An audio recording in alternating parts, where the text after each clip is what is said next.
life happens. And not always the way we expect it to. Every single day we face change, stress, and uncertainty. What if you could learn to thrive no matter what life throws your way? Resilience expert Adam Markell and his inspiring guests explore breakthrough strategies to fully embrace change and build the resilience required to become change-proof. Our theme this month is self-mastery and wellness. And to that end, please enjoy the replay of my conversation with Donna Steinhorn. Donna is an executive mentor and life coach with more than 30 years of corporate and business experience. She divides her time between her one-on-one clients, developing, leading conferences and workshops, and multiple projects. She is also the co-founder of Serendipitous Events, which produces the invitation-only Conversation Among Masters and Camelot annual events, and the co-founder of the nonprofit Coach Initiative, whose mission it is to be the central gathering point where professional coaches can volunteer their experience and expertise in support of global projects that focus on the betterment of the human condition and uplifting the human spirit. She's also a board member of the Transformational Leadership Council, founded by Jack Canfield, so leaders of personal and organizational transformation could support each other in their contributions to the world. Some of the things that we discussed were her journey from working in HR to learning about self-development and its power, behavior and how people adapt and change. 2 questions to reframe. Change you've assumed was negative. What is the creative opportunity in change? And what does it enable you to do? As well as her experiences with some of the people that she's worked with and the lessons that she has learned from them. Again, enjoy the replay of my conversation with Donna Steinhorn. So Donna, I'm so happy to have you join us. You're on the East Coast, I'm on the West Coast. I think today it's one of those odd situations where the weather in Southern California is probably worse than it is in New Jersey. Well, thank you for having me here, Adam. Yeah, it's been a very strange weather year.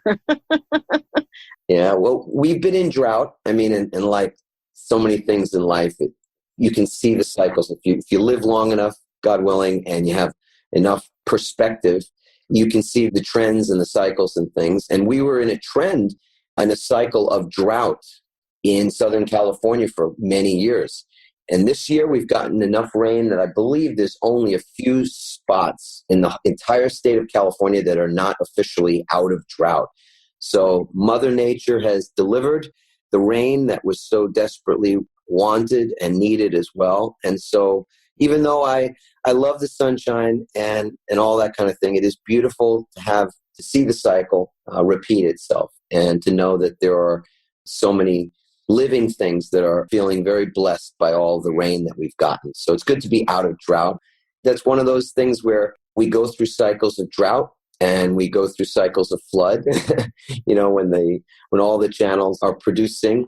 And then other times when some of those channels, including the channels that bring us our money and other things, are lacking at points in time. So Donna, it would be wonderful if you could sort of set the stage just with a little background on yourself, anything that I missed in that introduction, because I know you've been involved in business either directly as a business owner, an entrepreneur, but also in coaching so many executives and other folks over the years. I would love it if you'd set the stage by sharing a little bit about your personal background and history. Sure. Well, I actually started out life in corporate America out of college and did a lot of HR and training actually pretty early on, learned that people could actually learn new habits and learn to change, and began watching and observing the patterns that people had in their lives and when the patterns worked well and when the patterns didn't work well. I actually started reading self-development, personal development books when I was 15, so I got started in the industry pretty early while I still had my own businesses. And at that point, was working from home. My children were in high school, and I suddenly realized that in a few years they would be out of high school, and life was going to change whether I wanted it to or not. And I had sort of a moment of, oh no, what's next? Now, I'd always been a person that did a lot of things, and change was actually a normal part of my life. Basically lasted in most jobs 3 years. The first year I was learning, the second year I was coasting, and the third year I was bored to death. And that's because none of them really spoke to my soul. So I would kind of not bounce from something to thing, but I would always find a way of taking what I had been doing it and sort of bridging up into something new that included perhaps what I had been doing.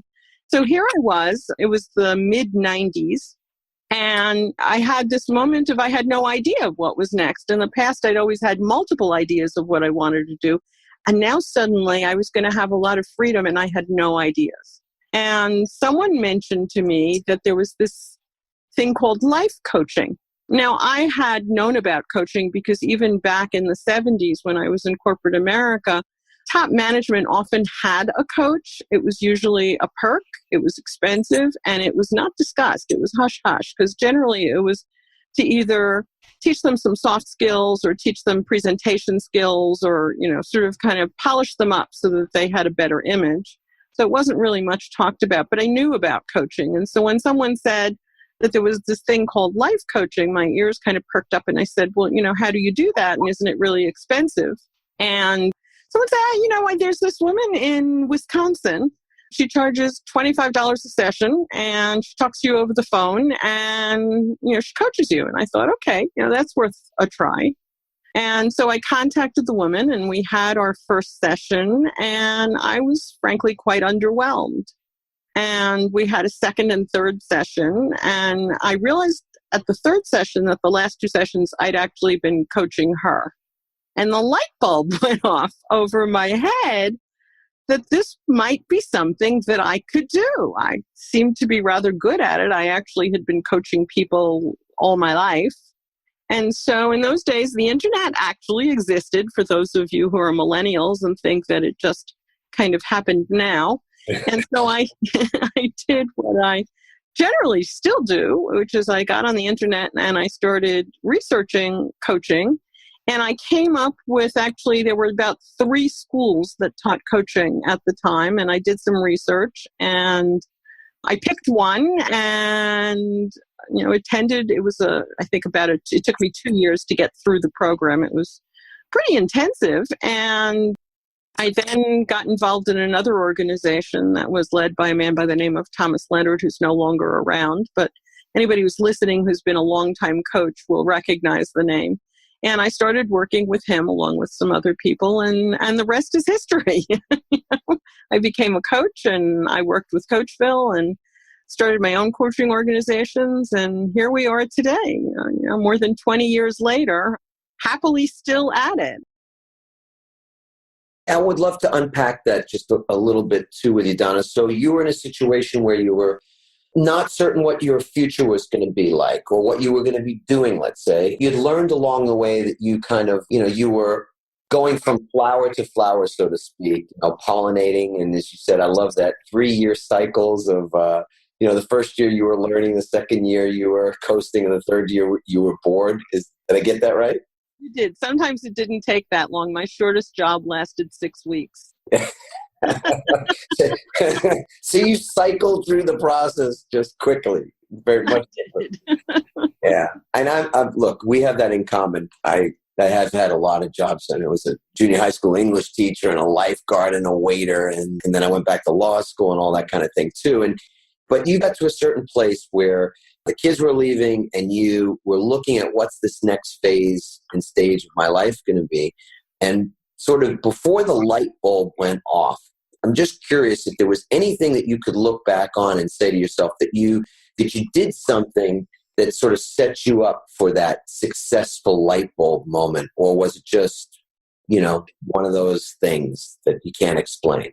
I think, as I mentioned, I started reading personal development books, Maxwell Maltz and several others when I was 15. And so I'd always had an interest in the patterns of people and how people changed and, neuro-linguistic programming. And, nowadays it would be brain science. I've always been fascinated by people and how they behave and what helps them to change. And change has always fascinated me, how people adapt or rebel. And so that was already there in the bottom. And as I said, even in my first corporate engagement, even though I wasn't hired as a trainer, about a year in, I went to the training department and I said, I love what you do. I love attending.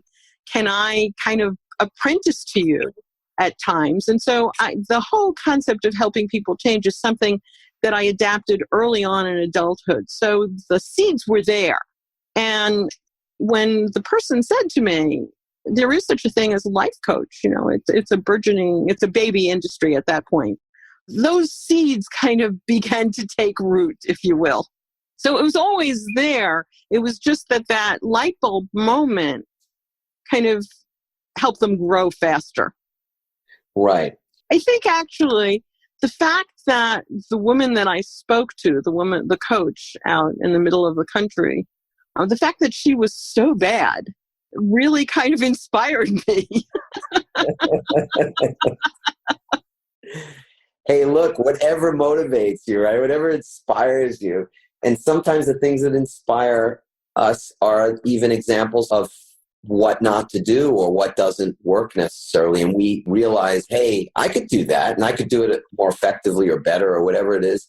So yeah, that's a great example of something that you could have turned around a situation where you could have clearly just been, you could have got a judgment like, well, coaching is bogus. Like I just wasted my $25, for these, right, each of these 3 sessions. And the whole coaching thing is kind of a joke, but you didn't make that judgment about it, that you started reading. So one of the nuggets that I would pull out of that, you were a reader, you were a learner, you were curious, in other words. I am terminally curious.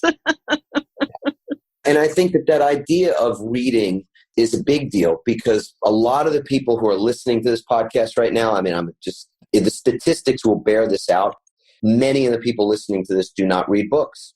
Now, it's great because people are listening to a podcast that might not otherwise get some access to this information. So the podcast is a great vehicle. And so that's wonderful because listening to a podcast is the equivalent of again, seeking an expression or an outlet for your curiosity. Now, I love reading. And now, of course, because the technology is what it is, I don't just read books, physically read them, which I love to do and mark them up and dog-ear them and make them, unusable basically for anybody but me. But I also love to listen to books on Audible.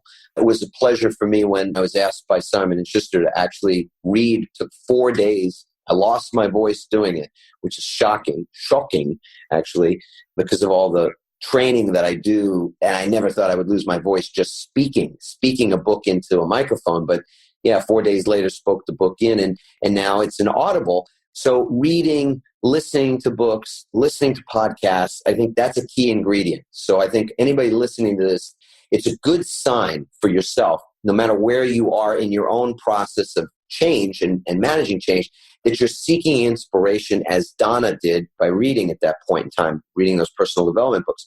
And then the other thing that I think, Donna, that is really important is that you followed your curiosity. Like it's one thing to be curious, and then it's another thing entirely. It's a completely different skill set, I would say, like a completely different universe of skill sets between a person that is curious, generally speaking, and one that follows their curiosity to go do the research, like you said, and then start to just, explore it in a deeper way, which just sounds like exactly what you did.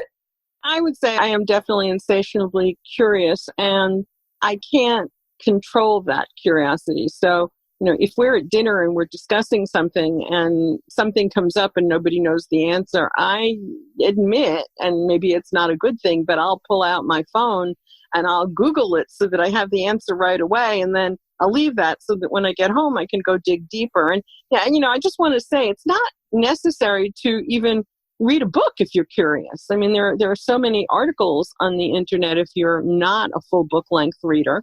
And you can always, if there's something you're really curious around, you want to learn more about, you can always set a Google alert.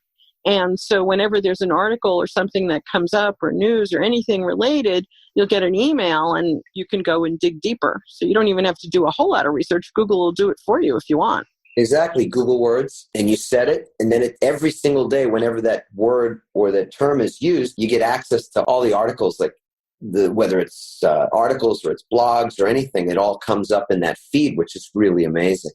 Yeah, it is. So in that same way, I think, I guess as a professional coach, I'm curious about my clients. And so I try and teach them to be curious about themselves.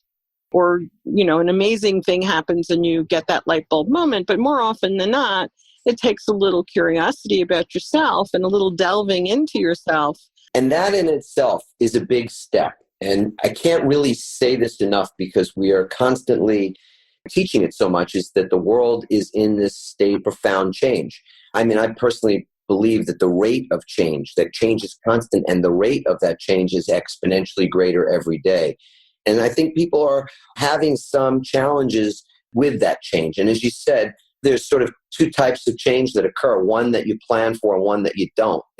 The thing that changes and you're not expecting it, like your job, you terminate from your job, or your business goes south, or the economy is changing, or the political scene is changing, or your health, there's a health issue that comes up.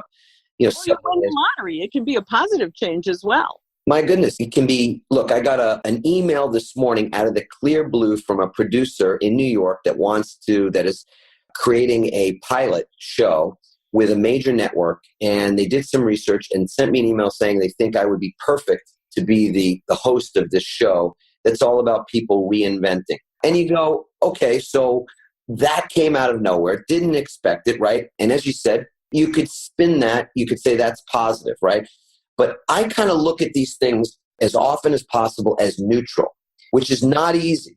Because when you've got something that seems like it's a bad news situation, a change that you're not wanting, let's say, it's very easy to sort of get into a place where you frame it as being something that's going to cause you harm versus something else. And what was triggered for me as I was listening to you describe was this question that I think when you're in that space of maybe not knowing because you realize that change is on the horizon because you want it, or change has shown up on your doorstep and you didn't expect it, there's a very specific question that I think everybody can ask themselves where they are right now even, and that is, what is the creative opportunity? Yep. Do you agree with that? Yeah, I was going to say, they're one of two questions basically saying the same thing that I will ask people. And one is, what is the opportunity here? And the other is, what does this enable you to do? Because sometimes they're not sure what the opportunity is. But if you say, all right, so now that you're out of a job, what does that enable? Well, I have more time. Okay, so if you have more time, what does that mean? Sometimes, and I would say 40% of the time, at that high, people have no idea. They're so out of touch with what they want or what they need or what they value that when you ask them about opportunity or what does this enable, or even, what is it you want in life? They have no idea. And then the question is, so what is it you don't want? Exactly. So yes, I think opportunity is a good question, but sometimes you have to go further. I couldn't agree more. And it's very interesting that you brought that up, because I don't know that Abraham Hicks is the person who originally said this, but perhaps so. I love listening to Abraham from time to time. It's been a while since I've listened to her, actually, but I remember and will never forget the statement that she made, which was that when you know what you don't want, you know what you do want. Exactly. And it's a profound exercise. It's actually something that we lead people through as part of this, pivot process that we teach, is that it's more powerful to know what you don't want in life because it gives you great clarity about what it is you do want. Absolutely, 100%. Yeah, it's very interesting. You know what? I'm inspired by what I'm hearing right now, Donna, to ask you to do something which we didn't prepare for. I in all transparency, I asked Donna, I said, you've got some incredible experiences of working with people, coaching people in business, people in other areas of their life.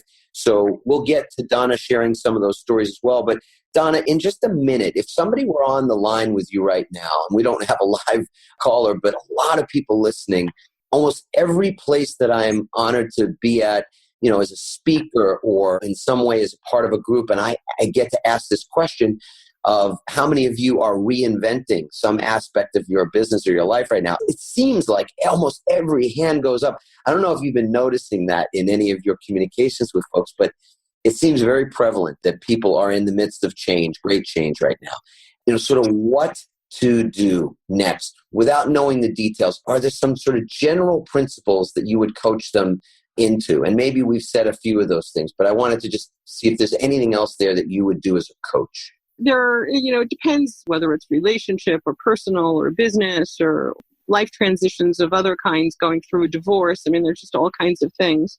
One of the things that I will often ask is to have them describe to me just an ideal day.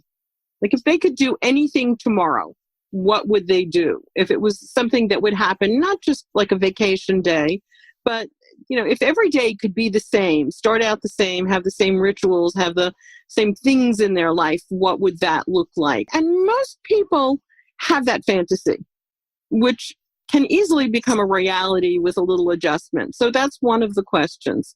Another question I might ask is to tell me about an ideal vacation, because that takes them out of the fear of not knowing what they want. Most people can tell you what they like about vacation. And then I say, well, what about that? Do you wish you could do on a daily basis? Mm-hmm. So if you take people out of their current situation, whatever it is, a bad relationship, a job they're unhappy with, or a job that they're happy with, but they want to do better. It's not always a negative, it's sometimes a positive, but if you can take them out of the situation they're in where they're confused or they keep trying to do the same things over and over again because they feel that that's how it should be, and you put them into a fantasy realm where they can just relax and be comfortable and not worry whether it's a right answer or not, very often you're surprised with what they come out with. And part of that, Donna, is because they've got some limiting beliefs that are working in that mix. And so you're kind of pulling them out of that, the habitual way that they're thinking. Limiting beliefs and story tapes that they run through. A lot of people I find have this story about what their life should look like. They should want to climb the corporate ladder, or they have a job that they're really happy in, but they're not making a lot more money and they're not getting a higher title, and they should be doing that. So there are lots of shoulds that go on as well. So yeah, it's limiting beliefs, it's old stories, and it's old goals, or living life according to other people's prescriptions. What does the situation that you're in, those two questions, what is the creative opportunity and what does this enable you to do? Right. It could be that you're being sort of birthed into something new and bigger, even better for yourself. But of course, it's new and it's different and it's uncertain. And with uncertainty, people automatically have fear associated with what's uncertain or unknown. Is that your experience? Yeah. True, but it's not always bigger and better. Sometimes it's smaller. Share those with us if you could. That's fascinating. I'd love to. So, many years ago, I was working with someone who was a partner in a firm, and not a senior partner, but a partner. And the work that he was doing, he really did not like. It was labor intensive. It was boring. He had plenty to do. In fact, so much to do that he was never acquiring new business, and therefore he wasn't climbing the partner ladder. And at the point that he came to me, he had been divorced and he was now getting remarried, and he wanted to make sure that this new relationship didn't go the way the first one did, and that, I could give him strategies to last the 7 years until he could retire, because he was miserable. And as we worked together, it turned out that the first marriage had ended because he worked so many hours and was never home and wasn't a good spouse and wasn't a good parent. And he was afraid that that would happen again because he was still working as many hours. And I asked him at what point what he wanted to do in 7 years when he retired. And he wanted to move to Martha's Vineyard. That's what he wanted to do. He and his wife were going to retire there. And I asked him what stopped him from going there now. And the light bulb went off over his head. And the only thing that stopped him was that he was a partner in this law firm. He didn't have to be. And ultimately, he sold his partnership back to the firm, moved to Martha's Vineyard with his new wife, apologized to his first wife, opened a storefront law firm, and is still happily working in Martha's Vineyard. He didn't need to climb and become a bigger partner and work more hours. He needed to do what his soul needed. He needed to be nurtured by being in the environment he wanted to be in, and all he needed to do was figure out how to do that. Well, having been in the practice of law for almost 20 years, I'm sitting here and I'm just nodding up and down, thinking to myself, do I know that guy? And I say, do I know that guy? Because I might actually know that guy. Randy and I have had a house on Martha's Vineyard for a lot of years, and we know a bunch of lawyers there. And I was a pretty unhappy lawyer at the time when we bought that house. So reinventing away from the grind and the rat race and the incessant quest for more things, more money to buy more things. I hope everybody's really getting this, is that a place where you have a more happiness, if however you define that, how you have more success and however you define that, more peace. It can be more, better relationships, a better health, whatever that might look like. Sometimes the road to that is not in sort of having a bigger job or bigger paycheck, but really is in simplifying and getting, as you said, back to something that is more of a calling from the soul than it is necessarily buying into the shoulds or the stories that we've been programmed with for many years. So have you kept in contact with that particular client? I get a Christmas card every year. Happily enjoying life on the island. Yes, very much so. Yeah. Well, that's absolutely beautiful. So you said you had another client, that story where also they sort of were simplifying in some way their life. I have a lot of stories about people both in corporate America and in their own practices where, rather than give you another specific example of that, because I have another example to give you about personal relationships, very often when people are miserable at work, they're striving for something that they think they should have, as I said earlier, but it's not really what they want. And so very often, if you can get them in touch with having more of a life, they can then have a lot of clarity as to whether they want to climb the corporate ladder or they should just stop and just do the best job they can in the job that they're in and focus more on their life than they do on their corporate life. Because a lot of people are so wrapped up into the identity of their title that they lose sight of their life. And I had a recent client who did exactly that and didn't get the promotion that they had been striving so hard to get and became even more despondent and unhappy. And when we started looking at what they really wanted was a vacation house to get away from how miserable they were at work. Yeah.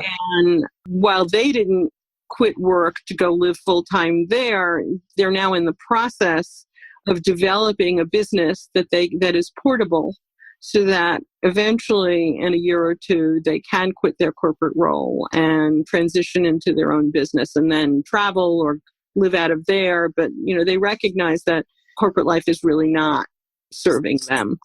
Yeah, it's very interesting. I think one of the most important aspects of this is that they can maintain their hope for a better future.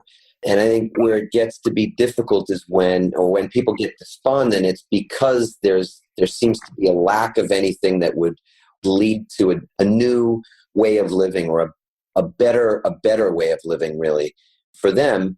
And so for me, I was the proverbial workaholic and unhappy for many, many years, and I couldn't see a path to anything different.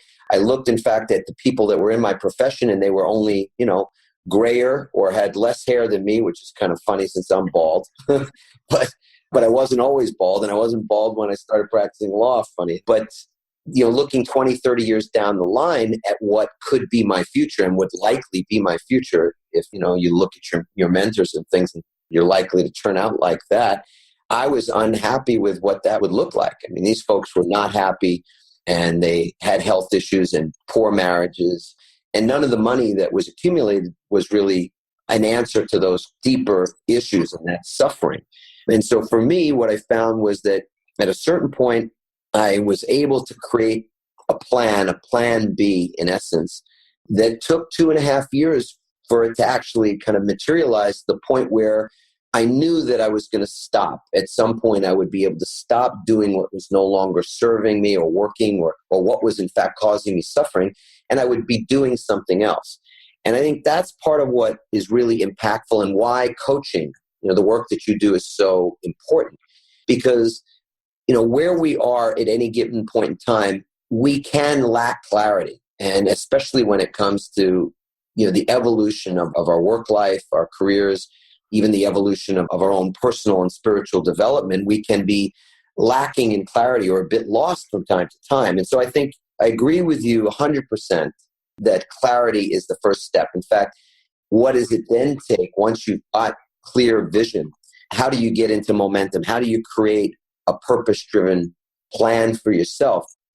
And it sounds like some of the folks you've been coaching along the way have had that same thing, where they had to gain some clarity. They used you as I would imagine, a incredible resource for them in uncovering and discovering clearly what it is that they really wanted. Even if what they wanted might be, whether to move to an island and just, create a simpler version of their life, or whatever that would look like, but that clarity came first and that they had to work through that clarity piece. I know for me, it took a long time to get clarity. And it really is the case that we can't rush that, because if you move to strategy too quickly, if you move to the planning stage before you have a clear vision, chances are you're just kind of applying a Band-Aid solution to it. Has that been your experience with folks as well? Absolutely. It either takes a long time and lots of books, or it takes the help of a coach or a trainer or a workshop or something to begin to get the clarity. But I also do want to clarify for your listeners that it's not, not everybody needs to leave corporate America and go do something else. Very often, clients will come to me, or a corporation will hire me because there's somebody who wants to be promoted and they're not doing what they need to do to be promoted. And I don't mean they're not doing their job well, but there are other aspects that are happening. Or somebody will hire me individually and there are things going on that they're not addressing, and they don't have clarity about what that is, or they just can't see into the mirror of what's going on. And so then we look to see very much what are their attitudes, and where, and this is what you said earlier, where are their limiting beliefs stopping them from breaking out of old patterns and moving ahead and, getting that promotion. And I had a client just a couple of years ago who I am still in touch with, who had been trying to be promoted for years, and she was threatening to leave, and they didn't want her to leave. She was great at her job, but she lacked some interpersonal skills. And so we worked on that, and there are things that you can do, or management skills or sales skills, that there are lots of resources out there for people who want to build their business or want to climb in corporate America. Yeah, that's a beautiful distinction. And a question that I think fits well, but you let me know if you agree with this.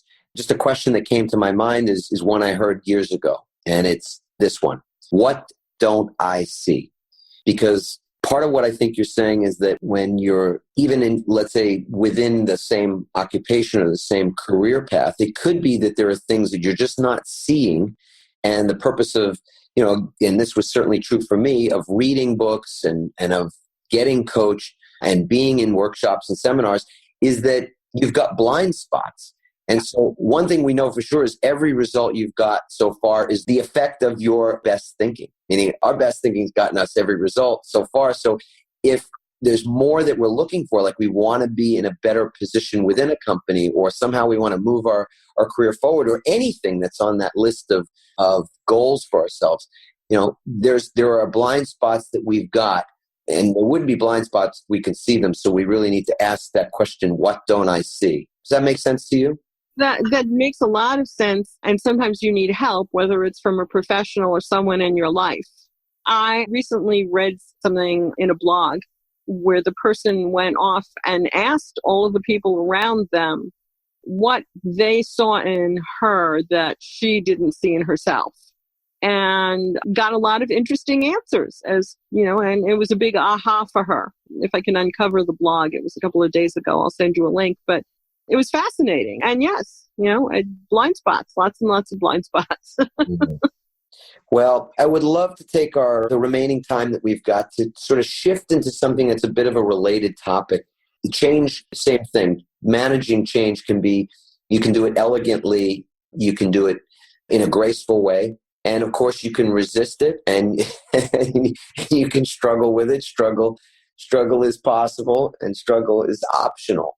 So it really is, I think, very important that if there's, to the extent that there are ways to manage change in an easy way, in an elegant way, in a graceful way, what are the common elements of managing it in that way? And among people that have succeeded, and by succeeded, I just mean folks that have been able to overcome challenges in life to move themselves to higher levels of performance, raising their consciousness, raising the bar in terms of what they've been able to do with their professional lives, what they've been able to do in their personal lives, with their families, in any number of ways. The people who've been successful have been able to overcome difficulties that other people might not be able to overcome. And so when I've looked at that in my own life, and I've studied it in other people who've been successful in sports, have been successful in business, and in other personal pursuits, there's been something of a common denominator. And that thing that I've discovered is rituals. And when I say rituals, I'm not talking about in a religious context. When I think about rituals, I think about master habits, and the distinction from ordinary habits being that ordinary habits are things that we do by habit, that they're unconscious, that they're involuntary. And I read somewhere that like around 45% of the things that we do, the things we think and what we say and the actions that we take are actually involuntary. Whereas a master habit or a ritual is something that we choose to do. Mm-hmm. We consciously elect to make that a practice in our lives, and therefore it has more of a sacred quality to it. And so I'd asked you, Donna, if you have rituals and things that you practice that have helped you to be successful and maybe even have helped some of your clients be successful. So I'd love it if you'd share some of those things with us. Sure, absolutely.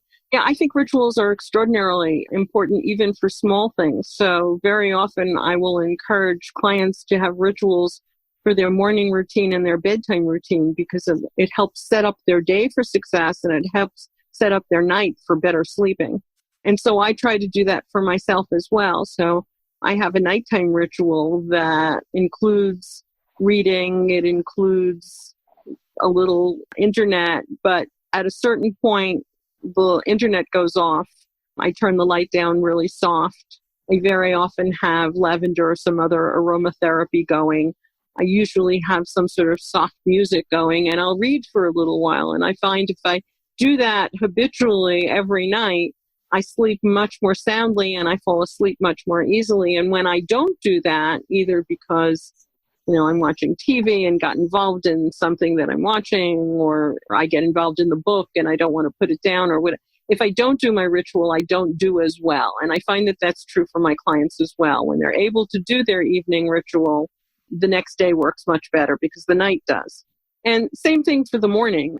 I have a ritual around my cup of coffee. I try to get up early enough so that I have a half an hour just to, whether it's meditate or listen to music while I drink a cup of coffee, but I don't read email first, and I don't look at the news first, and I don't do anything that would start my day off negatively at all. I try and just do positive rituals in the morning. I'm not sure who it was that said this, but I heard it on a podcast with Tim Ferriss. He said, if you win the morning, you win the day. That's been true for me. I think it's true for a lot of people that the morning time is key. So I have a gratitude ritual. I've shared that with our audience before, but it really is so important to me that whatever those rituals are, that you start your day with once. They're not just things that you do, as you say, habitually, like picking up the phone and checking email and, turning on the TV. I mean, if that's part of your ritual to do and you want to do it, that's kind of different. I actually have a gratitude ritual as well. I try and do 5 a day, but it's not part of my morning routine. It's more part of my afternoon routine. Beautiful. Well, I mean, I think this is something really interesting too, is that rituals are personal.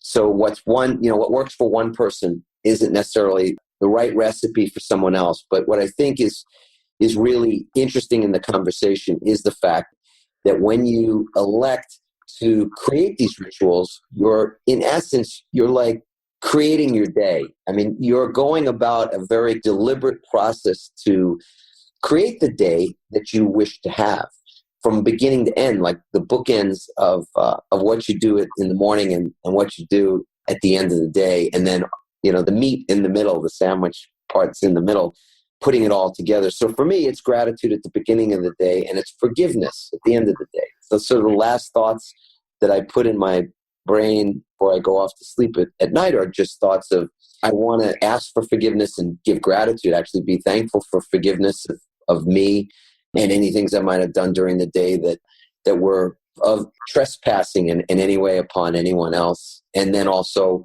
asking and being grateful to the universe for the forgiveness that is there for all of us. So that's just the thought goes in before I go to sleep, wake up, feet on the floor, and grateful for the day. And I was with Michael Beckwith the other day, and he was sharing part of his rituals, which was really great.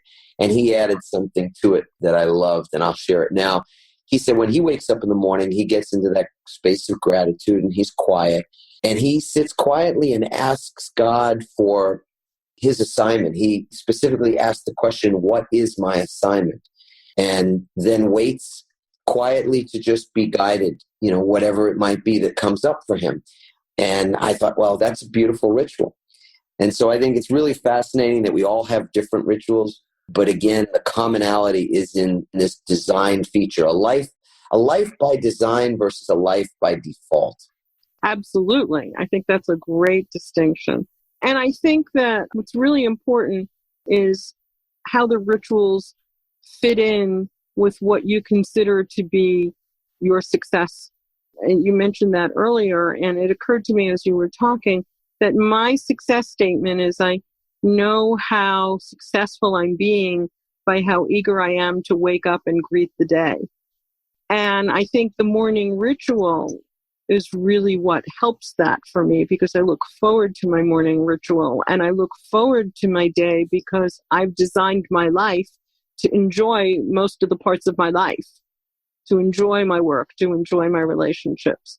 And so my success statement isn't about money or power or fame. It's really about enjoying how I've set my life up to be. And my rituals help that. Yes. It's an art. The more days I get, the more I am blessed to have another day in this life, the more I'm convinced that living successfully is an art. There's an art and a science even to successful living. And that's part of what we're really talking about. We talk about career. We've talked about people who are sort of simplifying their lives. And then there are others that are wanting to really, pursue their goals and dreams in a bigger way and within their career space or in other places, creating plan Bs for, a new venture, a new business, etc. Because it's clear that we're here. I think it's clear that we're here to be the expression of the abundance of the universe, of the infinite possibility of the universe, of the divine in essence. And so to the extent that any of us are just not happy to greet the day, the way you just explained, where you're just not enthusiastic about the day that you've been given, this gift, this profound gift that you've been given, that's a wonderful thing to take notice of. I went through too many years of putting my feet on the floor in the dark with my beautiful wife, asleep next to me and putting my feet on that floor and feeling dread and even anxiety about the day ahead. And that's what ultimately, it was that pain, that dull but persistent pain that caused me to question and be curious and to follow that curiosity, which has led to all these other magnificent iterations, version 3, 4, 5, 6, 7 of the life, of this life for me. And I think create and be more awake. And in that process of being more awake, that we can be guided to this yet a further development and expression of ourselves and our reason for being. So Donna, I cannot thank you enough for spending time and sharing your, just a little snippet of the wealth of experience that you have, both, in your own personal experience, but in that experience of guiding people and coaching people professionally and personally So I would love it if you would share with our audience, if folks would love to know more about you and maybe even be able to utilize your services in the future, what's the best way to reach you? Is there a website or something like that we can go to? The best one is, my website is donnasteinhorngroup.com. And would you spell your last name for folks? Sure can. Steinhorn. Beautiful. So donnasteinhorngroup.com. That's it. Beautiful. Donna, what a pleasure. Always fun, Ed. It is. Thanks for listening, everyone. We hope you now have even more tools and greater insights to build resilience and become change-proof. Help us inspire others by sharing this episode and leaving your comments over at adammarkell.com/podcast. For more resilience tips and strategies, including support for building change-proof teams, visit adammarkell.com/become change-proof.